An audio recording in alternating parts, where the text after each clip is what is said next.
Hi everyone, welcome to another YDF live show. My name is Stephen Aitchison, creator of YourDigitalFormula.com, a program to help you grow your audience, share your message and transform your business. And if you've not been in that program just now, I know we've got a lot of YDFers here, you should check out YourDigitalFormula.com and you could join us in the YDF tribe as well. Okay, I'd like to share with you a very quick story about kind of my journey through kind of business and what I've kind of learned. Well, not what I've learned so far, but what I've kind of been thinking about and what the mindset shifts that you need along the way. So when I first started out back in 2006, I first started blogging back in 2006, and I wasn't really doing anything with the blog. It wasn't about business. It was just I loved writing, and I thought, okay, I could use my writing to help people, and that's when I started to think kind of from a business point of view. So it was back in 2007, 2008, I really started kind of thinking about the blogging possibly as a business, and I tried AdSense and I tried other things as well. And I thought if I could earn maybe, I don't know, about $3,000 a month, I could give up my full-time job. But I didn't think of it back then. But I was thinking I could earn a bit of money. So I was earning about $300 or $400 a month from the blog, and I thought, this is great, this is really, really good. But that was only coming to what, about $4,000 a year. So I kept at it, brought out products, brought out other things, and brought out programs that I could do for my business to help people primarily. So it was always about helping people and giving great content as well.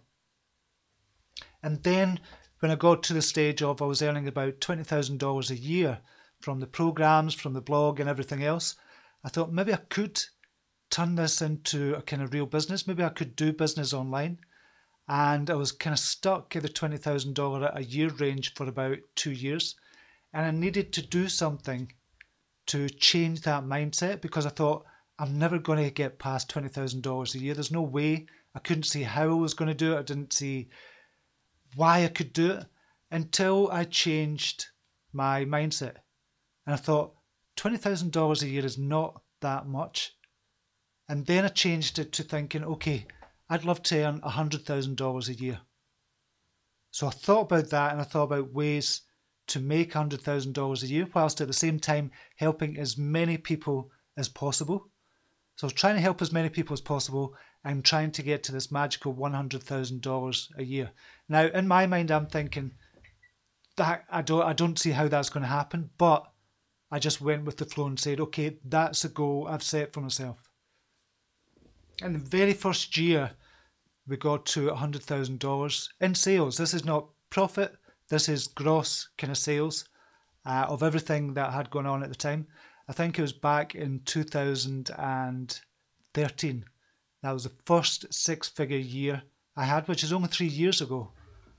And that was the very first six. But I honestly did not believe, or honestly didn't think I was going to get there, but I kind of set myself that goal and I trusted the process and stopped thinking about it. I kind of let it go. I know we spoke about this over in the Change Your Thoughts Today show, but I kind of let that thought go and just kind of went with the flow and say, okay, what's going to happen is going to happen. I know I'm meant to be doing this. I know this is my business. I know I'm going to make money from it. I know I'm going to help as many people, thousands of people around the world with it. And I kind of went with it. And by the end of 2013, I'd got to that magical six-figure mark, $100,000 in sales. Now, as I said, that's not profit. Gross sales is totally different from kind of net profit because of everything that kind of goes on, all the money you have to pay out, all the money, software you have to buy, all the kind of people you have to pay as well. But $100,000 in sales. So then I thought, okay, I want to kind of double that. Well, back in 2013, I think it was 65,000. Then I wanted to double it to 125,000. So I wanted to double to 125. So we got that the next again year. Then I want to double it again the next again year to $250,000 in sales, which again, my mindset was, I don't see how that is possible, but I'm just going to let it go and go with the flow. So it happened. Last year was the first year we had $250,000 in gross sales for CYT Media, which is a business. And then this year I doubled it again to set a target of $500,000 in sales. Again, it's all in sales, and I've hired more people. We've got 7 people working for us at CYT Media just now as well, and there's a lot more money kind of going out. So it's only gross sales. I have to kind of stress that it is gross sales we're talking about here, but it's still a really good figure. And now my mindset is, well, maybe I could get to 7 figures. What happens if I got to 7 figures and I helped, instead of just a couple of thousand people around the world, if I helped 10,000 or 20,000 or 30,000? So it's all about as many people as you can help, and the money kind of comes in naturally. You get all these kind of ideas to help as many people, and money comes in naturally as well. So it's not just about the money, and I want to stress that as well. And if you think your business is just about the money, you're not going to make it. As simple as that. You're not going to make it if it's just about the business, if it's just about the money. So that's not going to happen for you. If you flip it around and change it to how many more people can I help? How many more people can I reach? How can I reach more people? If you're constantly asking that question, that's when things start to happen for you. On the flip side, where you get the money kind of coming in as well, and where you can get more help, you can hire more people to help you in your business. Now, I know you might not be at that stage just now, but I just want you to kind of believe and understand that it is possible for you as well. You might not have a goal to make $500,000 a year in sales. That might not be your goal. It might just be, okay, you'd love to earn kind of $50,000 a year in sales. So if that's your goal as well, if you just want to give up your full-time job and do this full-time, it can and definitely can happen for you if you set your mind to it and keep asking the question, how can I help more people? What are people looking for? What help do people need? And it could be in business, if you've got a business product, if you're a coach or something like that, if you're offering a service, if you're kind of in the personal development space as well, which I was when I first started out, then that could happen for you as well in that area as well. So you've got to always kind of believe that you can actually reach a certain target. Now, obviously, you have to look after number one as well. You can't look after anybody else unless you've looked after yourself first. So you've got to be able to look after yourself, and that means kind of feeding your family. I don't mean feeding your family, but, getting enough money in to kind of pay for the mortgage and kind of feed the family as well. So you've got to do that first of all, so understand that part, and that's where I totally was as well. But when you kind of shift it up a gear and you look at the bigger numbers in your mind, your kind of mindset shifts towards that larger number. So whereas before, when I first started out back in, I think, 2011, when I set a goal of reaching 30,000, I thought, okay, if I could reach $30,000 a year in sales, that would be fantastic. And I reached that. And then I thought, okay, I'll double it to 60,000, and I reached that. And then I thought I'll double it to 125, and I reached that. So then I realized that you have to set your targets really, really high. You don't have to know how you're going to get there. Honestly, you don't have to know how you're going to get there. You just set that target in your mind. Okay, I want to reach 125, 250, 500,000. Or in your mind, it might be $10,000 or 20,000 or 30 or 40 or 50,000. You don't have to know how you're going to get there as long as you're doing something every single day to work towards that goal, and you're kind of working every single day to help more and more and more people in your business.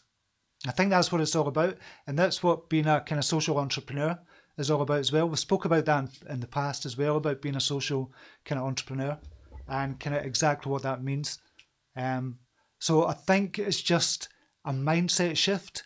And when you kind of push your mind to go out of your comfort zone, and the way to think about this is you set a figure in your mind for reaching a target for your business.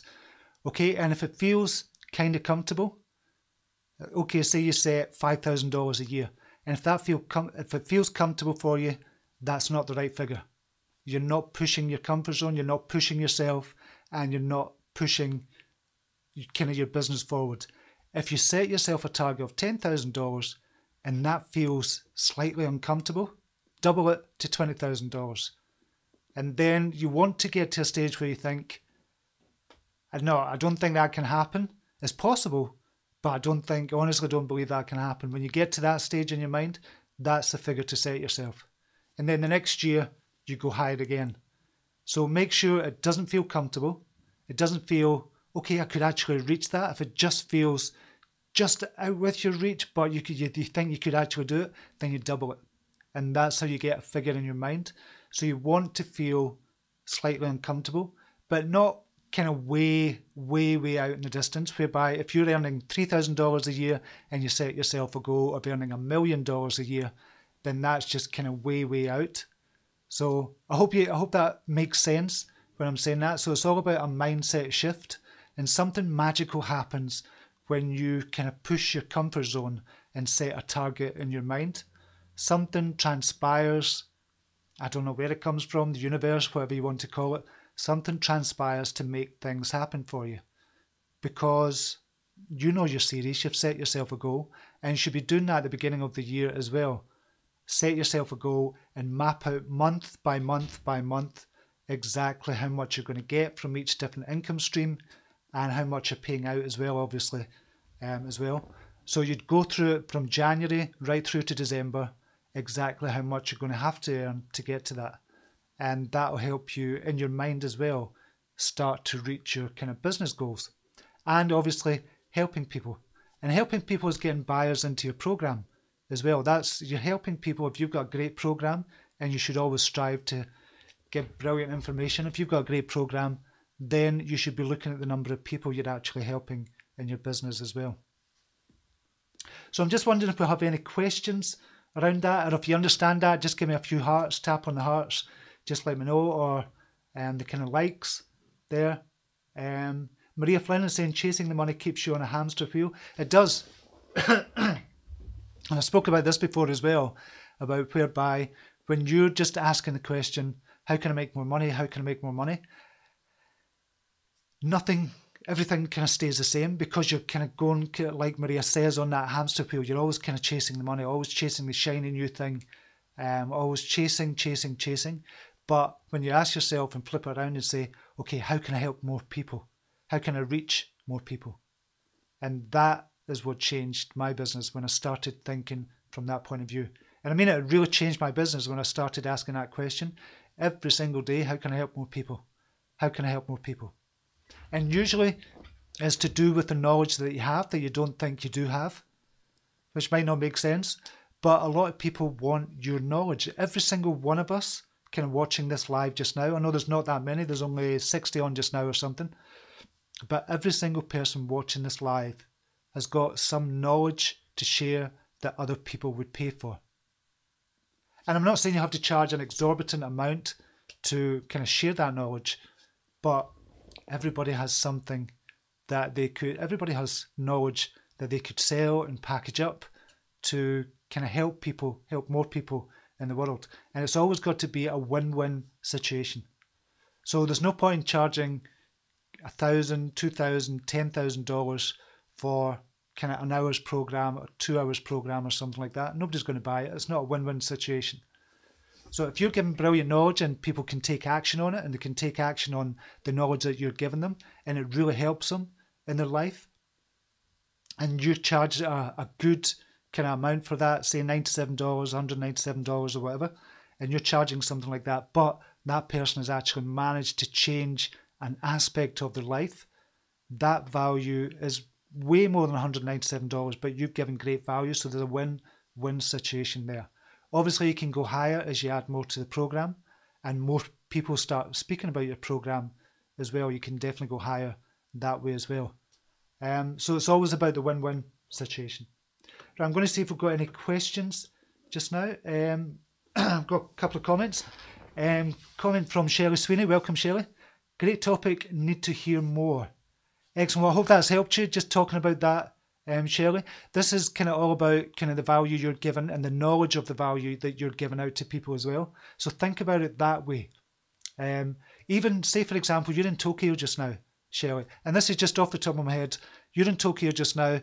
You could kind of write an ebook on living in Tokyo, what not to do, what to do, places to go, places to see. It wouldn't take you that long, and you could sell that knowledge because people want that knowledge. And that's just kind of off the cuff, off the top of my head. So I'm just thinking kind of out loud here. I'm just trying to give you the example that everybody's got knowledge. And most people don't think they have that knowledge that they could kind of sell and promote themselves with. but every single person on this live watching this video has knowledge that they can sell. So I hope that helps, Shelley. Comment from Fiona Cheney. Mindset and self-belief are what I need to improve, and I'm with YDF now, so looking forward with a smile now. Excellent, Fiona. Yeah, that's it. Once you start doing things from the very beginning, from the very get-go, you're starting to work on your business and you're kind of learning a little bit at a time. And that's what it's about, learning a little bit at a time, because people get overwhelmed and say, oh, I need to learn all this stuff. I need to learn Facebook, Twitter, Google+, and kind of Snapchat, Instagram. I need to learn all that, and then I need to know how to market. You just learn it one piece at a time. As long as you don't dive too much into it and you don't feel overwhelmed, you'll get there. But people who dive in, they want to know everything right away. That's when they feel overwhelmed and they give up. And that's what happens, Fiona. So just one bit at a time, master kind of one aspect and then go on to the next, then the next. And then the transition will be much easier, and your mindset kind of changes along the way as well, and your self-belief changes along the way as well. I'm going to take a wee drink. Comment from Sean Barrett. If you change the way you look at things, the things you look at change. Wayne Dyer. Definitely true. I love that quote as well, Sean. So thanks for kind of sharing that quote. I do love that quote by Wayne Dyer. Tanya Ashwood, you have to love what you do, and you certainly do.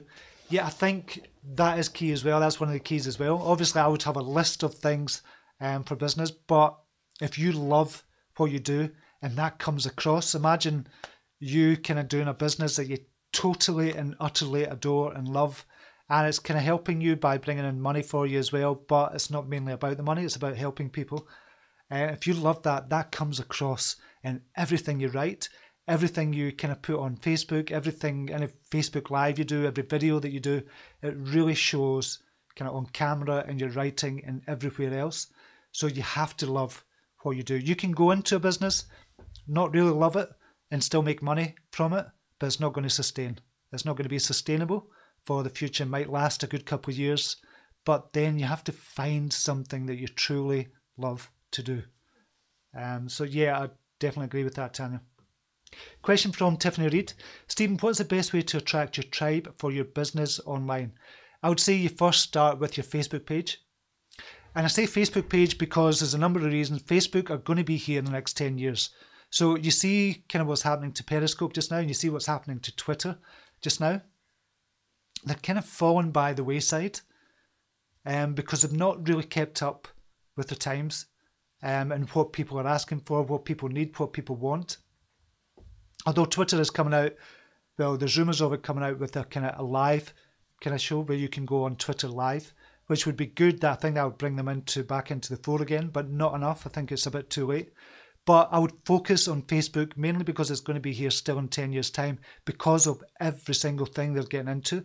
They've got the Facebook Live. They've kind of overtaken it. They've got the videos. They're trying to kind of overtake YouTube with being the video platform online. They're bringing Oculus for VR as well. Virtual reality is going to be huge in a couple of years' time. You might not believe it just now, but trust me, for marketing, for marketers, for everybody else, it's going to be absolutely massive. So VR, they're bringing out, they've got Oculus for that just now.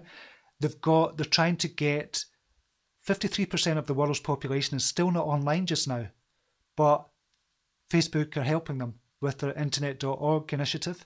So they're helping them to get online, and guess what platform they're going to go on to? Facebook. So they're going to be here in 10 years' time. So I would focus on Facebook and getting your followers, start writing quotes, start doing videos and building up your following on Facebook as well. And obviously joining a tribe like kind of YDF will help as well, Tiffany. So I hope that helps. Comment from Carolyn McGowan. Hi Stephen, glad I managed to catch you live. Love your logic and perspective. Thank you very much, Carolyn. I really appreciate you being here. Comment from Lorraine Emmett. It's always great to hear about your journey. I have switched from brick and mortar businesses to online, and people around me don't seem to understand how I will make it a success just now. Listening to you helps to reaffirm that I am on the right track and it will all come together. I definitely believe that, Lorraine. Honestly believe if you kind of know where you're going, you don't have to know the exact kind of road that you're going down, because there's going to be twists and turns and there's going to be things that come up kind of serendipitously, they'll come up on your path. That's just the right thing to do. So I think you're doing the right thing. Brick and mortar, we know what's kind of happening with brick and mortar businesses. Although I think brick and mortar businesses could come online and go the switch between the two, but being online, I just think just makes so much sense. So yeah, it will come for you, Lorraine. It's just having that belief and having that kind of self-control to stick with it. Because a lot of people give up just before they could have made it. And I've wanted to give up so many times. Well, not so many times, about probably 3 or 4 times in my 10-year kind of career online. I've thought, is this worth it? I'm not making any money. I'm spending all these number of hours. But back then I didn't really know what I was doing. I was having to figure out everything for myself. And that's why YDF, the YourDigitalFormula.com, I've taken all that experience I've had and kind of packaged it up into one program. And we're still adding all the time because there's things I'll remember and think that would be really good to tell the YDF tribe as well. So hopefully you don't have to spend, well, you're not going to have to spend 10 years online just to learn everything that I've learned. So I wanted to give up so many times, but I stuck with it. And here it's worked today. It's been brilliant. And I just love what I do. And I'd love that for everybody else. Everybody in the YDF tribe as well would be amazing.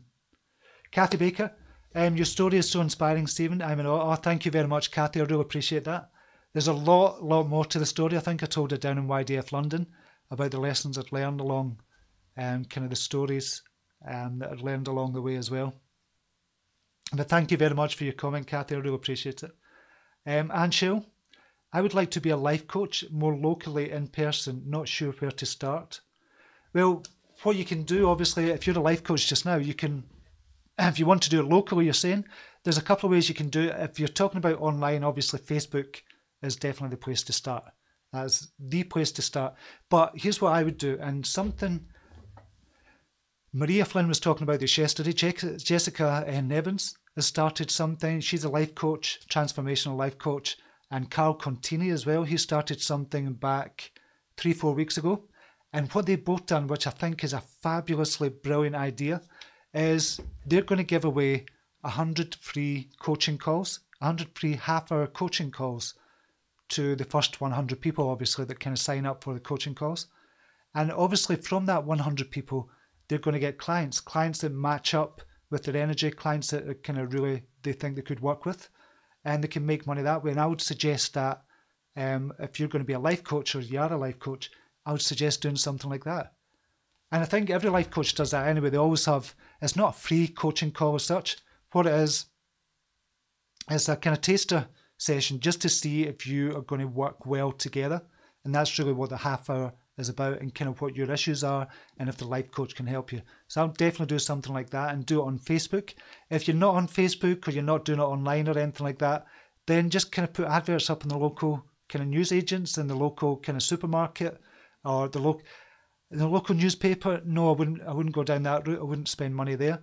But you could go around door to door as well and just do a leaflet drop as well. Do something as simple as that if you're doing it locally and offline. But online, definitely Facebook. And you can target people in your area or with Facebook adverts. So wherever you stay, you can say, okay, I want to reach, say for example, women between the ages of 25 and 44 who live in such and such an area. Now, you cannot do that anywhere else, and that's the magic of Facebook advertising as well. So I hope that helps, Anne. Jock J. Davis, a comment. Always good to hear you, Stephen. Continues to energises me for my Facebook Lives. Brilliant, Jock. I've never caught one of your lives for a while now. I think it's been a week or two since I've seen one of your lives, but looking forward to your lives as well. Always look forward to them. And they're always really great content. So thanks very much for coming on, Jock. I really appreciate it, buddy. Okay, have we got any more questions on just now? Excuse me.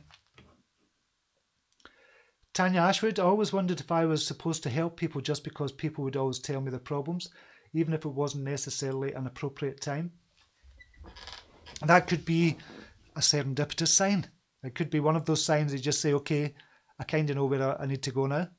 If people are coming to you naturally, there's obviously an energy that you've got there, Tanya.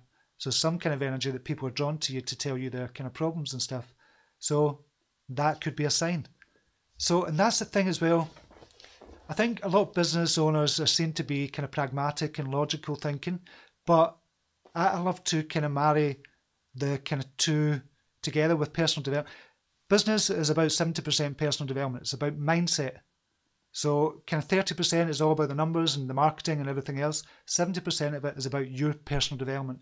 It's about getting that self-belief. It's about getting that kind of mindset correct as well. And I think a lot of kind of business owners miss out on this. And it's looking for the little serendipitous signs that come along the way to show you the path that you're meant to be doing. And by that, I mean, just looking out for signs like Tanya just said there, a lot of people come up to her and kind of tell her their problems without kind of prompting, and it might not be appropriate as well. But then if that was me, I'd be going, that's a sign. There's a sign here that I'm meant to be doing something with this. If people are coming up to you kind of randomly and just telling you the problems, that's a sign. So look out for those little serendipitous signs. And I'm using that word because it's my favourite word in the whole kind of dictionary, serendipitous. I just love it. So I'm just use it whenever I can. So yeah, look out for the signs. I know, as I said, business owners are meant to be pragmatic and kind of logical, and they're not meant to kind of look at that, the airy-fairy kind of side of things. But that's what being a social entrepreneur is all about as well. For me, it's about looking at the whole. It's about a holistic approach to business. It's not just about the numbers, it's not just about marketing. It's about everything, and looking for the signs to show you the path that you should be walking along in your business is a beautiful way to do business, I think. And you can marry up the two as well. Yeah, you can be logical. Yeah, you can look at the numbers. Yeah, you can look at the marketing, and you have to learn all that as well.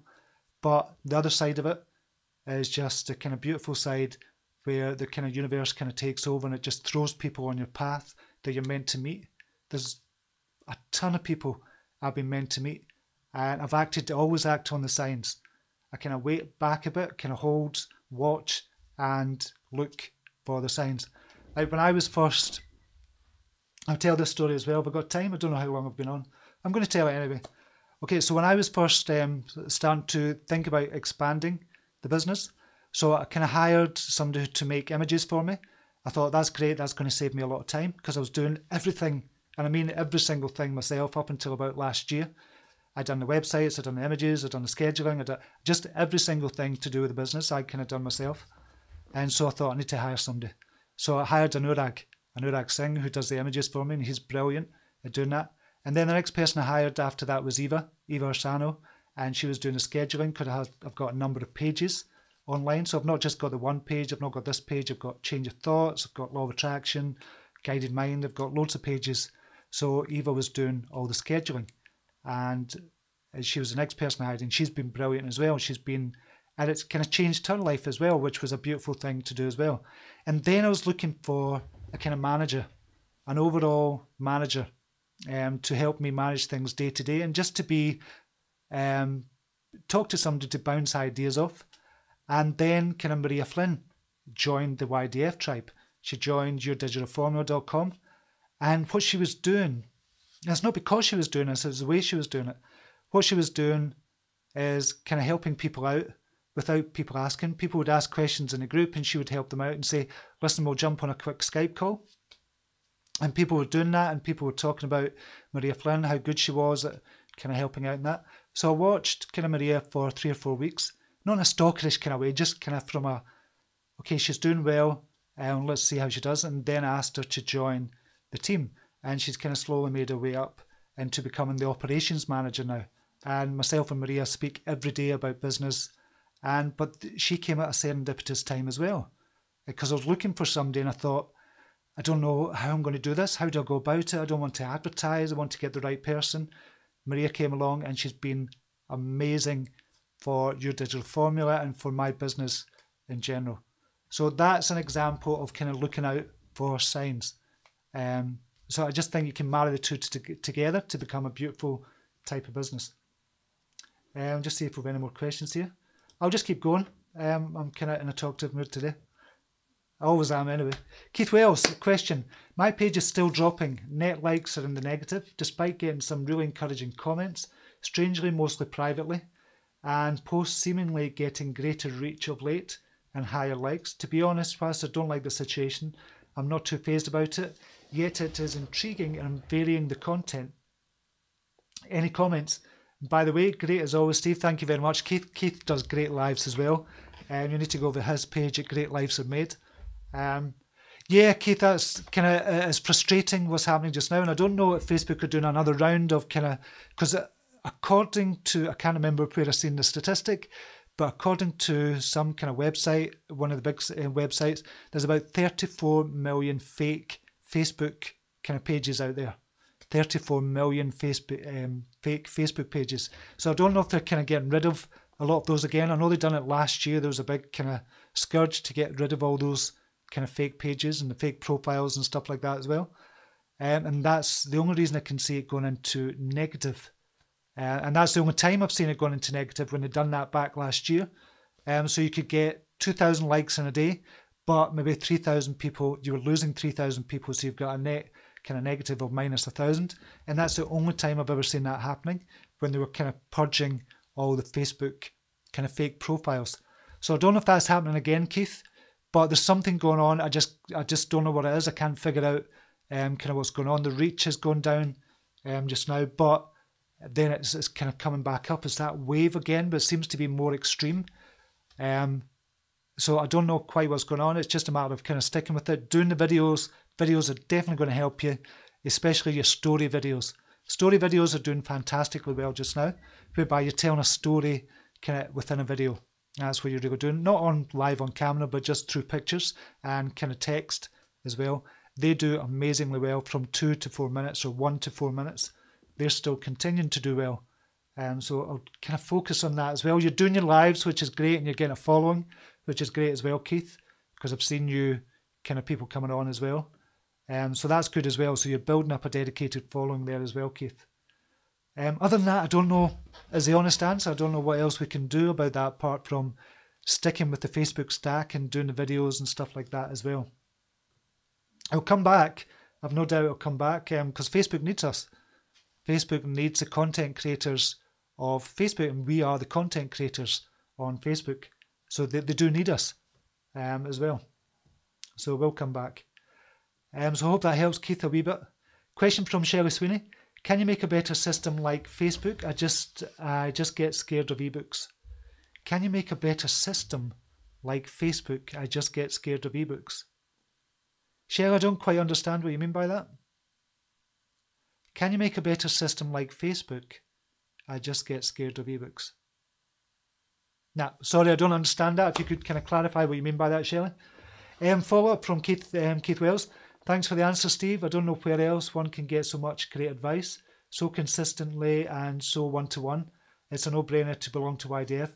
And I just love the fact that you are kind of a member of YDF as well. Keith, it's been amazing. I still remember that phone call earlier on this year. Was it earlier on this year?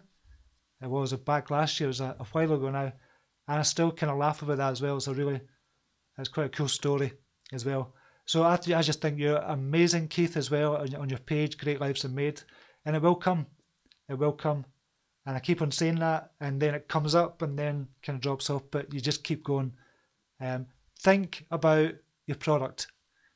Think about getting a product on there, so we're not focusing on Facebook as kind of the main, because what Facebook is really doing for us just now, you're either going to use it, right, this is not the right thing to say, you're either going to use it to help grow your business, or you're going to use it to kind of get an adrenaline rush. And that's what seems to be the way things are going just now. People get an adrenaline rush when they see 1,000 new likes or 2,000 new likes or 3,000 new likes, but they go on a downer when they see kind of the opposite. When they see kind of like the reach has not gone up, the kind of number of likes has not gone up. But if we don't focus on that so much, and I know you're doing that, Keith, we don't focus on that so much, and we focus on the business side of it, the business side of Facebook. Obviously, we're helping people. That's what we want to do. We always give great information. So in this situation, you're giving a win-win-win. Win to the reader, win to Facebook, win to you as well. Always need to be thinking about that. So with Facebook, think of it more like a business now. Get a product out there, or get a sign-up page where people can sign up to your email list. You want traffic that you can control, and having an email list is traffic you can control to a large degree, more than anything else online. So you need to kind of really think about that as well and get a product out there and get kind of your services out there if you're offering a service in that as well. So that's what I would say to that, because a lot of people are using Facebook as a way to get that kind of adrenaline kind of rush, which might sound strange, but we do. I get an adrenaline rush when I see, oh, I've got an extra 50,000 likes this week. You kind of get that rush and say, okay, I need to do more of that, and you start focusing on Facebook more. But it's about the business as well, and it's about the readers as well. So it's 3 people in this relationship. So I hope that helps, Keith. Follow up from Shelley Sweeney. Facebook is an easy concept. Upload, but ebook is so indent. For details, sorry, hard to explain.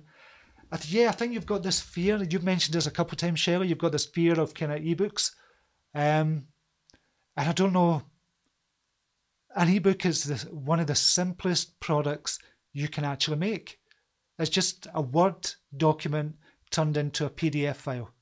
So if you imagine a Windows Word document or a Mac kind of Pages document, that's all an ebook is. Literally, that's all an ebook is. And you just turn it into a PDF and you've got an ebook, you've got a product, simple as that. So that is the easiest product to learn how to master. So if you want to make money online, you're going to have to kind of master that and get over this kind of fear that you've got. I don't know why you've got that fear. And I don't know if it's about technical or it's about the kind of writing ability there, Shelley, but you need to kind of get over that if you want to make money online. Unless you want to do an MP3 or something like that, or a video program or a video kind of course or something like that as well. And I don't know what kind of product or service that you're going to be offering, but you need to get over that fear of kind of ebooks. It's the kind of staple of marketing online. For ebooks, you give away for free. Most people give away ebooks for free because of valuable, high perceived valuable content as well. So you need to master that. Question from Julia Roberts. How do I start blogging? Can I write and not publish straight away? Yes, you can. What I would do before you even start a blog. So if you've not got a blog just now, and before you even start, I would start writing articles. Look at the big top blogs on the internet just now in your niche, whatever niche you're in. If it's personal development, look at the top 100 personal development blogs. If it's kind of finance, look at the top finance blogs, etc. You get the gist. And see what they're writing, what people are responding to, and start writing your articles in your voice, and get about 10, 20, 30 articles together before you even publish your blog. And then when you're ready, you've got all that great content ready, it's ready to get your blog up and running, and you can literally start a blog within the space of 15 minutes. And I mean that literally. If you go over to GoDaddy and you get their WordPress hosting package for $4.99 a month or something like that, or it might be a little bit higher, but $4.99 a month, they will do all the hard work for you. So you get a domain name, you get the hosting from GoDaddy, publish a blog, it tells you step by step what to do, it just goes through it and waits with you at the time while you're doing it, and then you've got your blog up and ready. All you need to do is pick a design, and you can pick a free design, or you can buy a paid design from themeforest.net or something like that, and you've got a blog up and running. You've got 30 articles to start posting. Learn how to do it. You could do it. You could have content for the next, if you've got 30 articles and you're publishing twice a week, you've got content for the next 15 weeks. You've got your blog up and running. It's now just a matter of kind of promoting the blog and starting to get email signups from your blog as well, and learn all about how to get email signups and do the pop-ups and stuff like that as well. So really, really easy to start a blog, Julia, and it's a matter of going on to kind of Google as well. You can go into Google and just say, how do I start a WordPress blog? And just really as simple as that. Comment, Cindy Timmers is saying, all these questions are videos, step by step in YDF. I really recommend it. I see my page grow by 800%. Is that how much it's grown? I haven't looked at it recently. Cindy, I know you're kind of grown and you're really happy with the YDF program. And we've got the program, we've got kind of another webinar tomorrow at 2 p.m. Eastern Standard Time. We've got the link above the comments field, or a link above the video if you're watching this in your newsfeed. So make sure you sign up for that as well. If you want to learn more of this in depth, it's brilliant content. Obviously, there'll be an offer at the end so you can join the YDF tribe. That's kind of standard. If you don't want to, it's cool, but you'll get great content on the webinar. So make sure you sign up for that. I'll put a link down below as well, just in case you haven't seen it. Comment from Shelley Sweeney. Maybe blogging is the way to go before ebook. just saying, wondering, blogging's a brilliant way to start. And that's how I started my online career as well. Blogging is just such a brilliant way to get started online. And it gets you over that fear of being online, because I just didn't have a clue what to write about. And I think one of the first articles is how to stop farting. That was one of the first articles I wrote, how to stop farting. And I think if you actually type that into Google, how to reduce farting, if you type that into Google, my article from 10 years ago will still be at the top of the Google search engines. How to reduce farting or something like that. Because I thought, oh, people will want to know how to do that. I'm thinking, what the fuck? Nobody wants to, well, obviously people do want to know, but I couldn't think what to write about. And then it all kind of started flowing after that. So blogging is definitely, if you've got a lot to say, blogging is definitely the way to go. And if you've not got a lot to say, you get inspiration from every single place. Out walking your dog, kind of in the bath, in the shower, cooking, whatever. You get inspiration from everywhere. Okay, I think I've gone on long enough. This is longer than normal. I don't know how long I've been on. I'll just check. Oh my God, 43 minutes. I think that's the longest I've been on. Oh, thanks, Maria. Maria's put up the link to register for the webinar for tomorrow. As I said, that's going to be a great webinar. If you haven't seen it, we done one 2 weeks ago, and it's really high energy, really great content. I just love being on live with people. It's just brilliant. So if you haven't been on that, just sign up for that just now, and you can watch, not watch the webinar, but you can be on live with me tomorrow at 2 p.m. Eastern Time. Okay, with that, I'm going to love you and leave you. Have a brilliant day, whatever you're doing, and namaste. Take care. Bye now.